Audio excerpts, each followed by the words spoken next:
Hello students, I am Arvind Kumar, PhD Physics from Suraj School, Rewari. Today we will discuss the topic average relaxation time. It is from second unit of first chapter electric current and resistances. बहुत छोटा सा topic है, एक conceptual question पूछा जा सकता है, इससे 1 मार्क्स का क्वेश्चन बनता है, इसलिए इसको इग्नोर नहीं कर सकते. टॉपिक है एवरेज रिलैक्सेशन टाइम, जो हम रिप्रेजेंट करते हैं टाउ से. हमने ड्रिफ्ट वेलोसिटी के एक्सप्रेशन में पढ़ा भी ऐसे ई टाउ अपॉन में एम, तो इसके बारे में पूछ सकते हैं, लेकिन इसका जो रिलेशन होगा आगे वो काफी इंपॉर्टेंट होने वाला है. ई टाउ अपॉन में एम, टाउ लिख चुके हैं. डिफाइन करें इसको तो क्या होगा, it is the average time between two successive collision of an electron.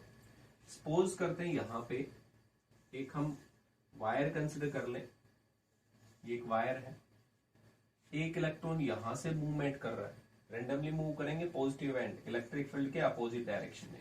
यहां से चला यहां तक, ये स्ट्रेट जा रहा था. जब तक ये दूसरे से कोलाइड नहीं करता तब तक ये स्ट्रेट पाथ मूव कर रहा था. यहां पे ये इस डायरेक्शन में, तो इसने जो रिलैक्स किया वो टाइम हमने मान लिया टाउ 1.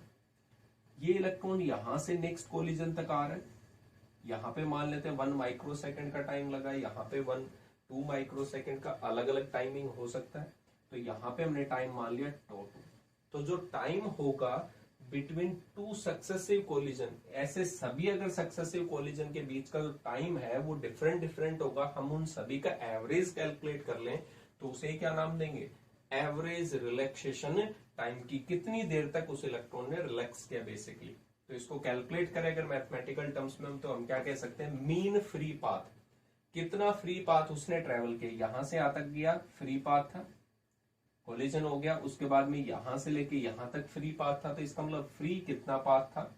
दैट मीन्स हम ये कह सकते हैं, इसको रिप्रेजेंट करते हैं लैम्डा से, बट बेसिकली ये कह सकते हैं डिस्टेंस कितनी ट्रेवल की इसने. दूसरा कह सकते हैं कितनी स्पीड से, तो स्पीड कितनी होती है जब भी इलेक्ट्रिक फील्ड में मूव करेगा, ड्रिफ्ट वेलोसिटी. तो यहां से यहां तक जो डिस्टेंस थी उस डिस्टेंस को हमने कहा मीन फ्री पाथ, और कितनी स्पीड से मूवमेंट किया उसको हम क्या नाम दे रहे हैं, ड्रिफ्ट वेलोसिटी. तो बेसिकली डिस्टेंस अपॉन में वेलोसिटी या स्पीड क्या कहलाता है, टाइम. तो वही हमने सिंपल एक्सप्रेशन में ये टाइम कैलकुलेट किया, तो इसे क्या बोलते हैं, एवरेज रिलैक्सेशन टाइम. आपसे सिर्फ ये डेफिनेशन पूछ सकता है, ये एक पॉइंट है, और वो पॉइंट क्या है, इफेक्ट ऑफ टेम्परेचर, कि रिलैक्सेशन टाइम पे टेम्परेचर का इफेक्ट क्या होगा. तो यहां पे अगर मैं लिखूं temperature increases then tau decreases, tau decreases in case of metal और कंडक्टर्स. कैसे, यहां पे अगर मैं कहूं कि टेम्परेचर मैंने इस कंडक्टर के अक्रॉस इंक्रीज किया है, टेम्परेचर बढ़ गया, तो टेम्परेचर अगर इंक्रीज होगा तो ये इलेक्ट्रॉन जो होगा वो थोड़ा फास्टली मूव करेगा. और अगर ये स्पीड अप होगा, अब आपके माइंड में ये आना चाहिए कि टेम्परेचर बढ़ाने से कैसे होगा, तो वहां पे उसकी थर्मल स्पीड भी थोड़ी इंक्रीज होती है, तो वहां पे उसकी काइनेटिक एनर्जी इंक्रीज होगी, तो इसका मतलब यहाँ पे थोड़ा फास्ट मूव करेगा. फास्ट अगर कोई चीज चल रहा है तो वही दो कोलिजन के बीच में अब टाइम जो लगेगा वो क्या लगेगा, कम लगेगा. तो इसलिए हम कहते हैं कि जैसे ही टेम्परेचर को अगर इंक्रीज करेंगे, जो स्पीड थी, फास्टिंग थी प्रोसेस इलेक्ट्रॉन के मूवमेंट की, वो तेज होगी, तो उसे रिलैक्स करने का टाइम क्या मिलेगा, कम मिलेगा. इसलिए हम क्या कह देते हैं, if temperature increases then average relaxation time decreases. Clear हुआ पॉइंट. तो ये पॉइंट आपसे पूछ सकता है, इस पॉइंट को हमेशा याद रखेंगे, आगे भी कंसेप्चुअल क्वेश्चंस में हम इसका यूज करेंगे. ठीक है. दूसरा जो टॉपिक हमारे पास में आज वो छोटा सा, वो भी है इस बार के हमारे सीबीएसई के एग्जाम में आया भी हुआ था, जिसका नाम है mobility. Mobility, what is mobility, इसको डिनोट करेंगे म्यू से. मोबिलिटी यहां पे इसको डिफाइन कर रहा है, तो मोबिलिटी यहां पे जस्ट कहता है it is the ratio of drift velocity to electric field to applied electric field.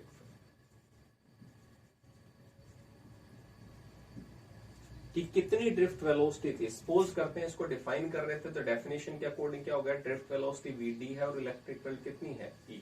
तो यहाँ पे म्यू इज इक्वल टू कितना हो गया, वीडी अपॉन में drift velocity per unit electric field.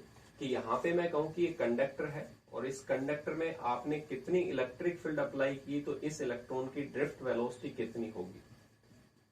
अगर ये कंडक्टर है तो इसकी मोबिलिटी कितनी, इलेक्ट्रॉन की मोबिलिटी कितनी थी। नेक्स्ट अगर मैं दूसरे कंडक्टर में जाए तो वहां पे इलेक्ट्रिक फील्ड कितनी अप्लाई करते हैं तो वहां पे मूवमेंट दैट मीन्स रैपिडनेस कितनी होगी आपके उसमें अगर हम इलेक्ट्रिक फील्ड अप्लाई करते हैं। इलेक्ट्रिक फील्ड बेसिकली एक टाइप का क्या है, फोर्स है पर यूनिट। सभी में अगर इलेक्ट्रिक फील्ड फिक्स कर दें तो कितनी कितनी ड्रिफ्ट वेलोसिटी आएगी सभी कंडक्टर्स में, तो वो जो होगा वही क्या होगा, मोबिलिटी।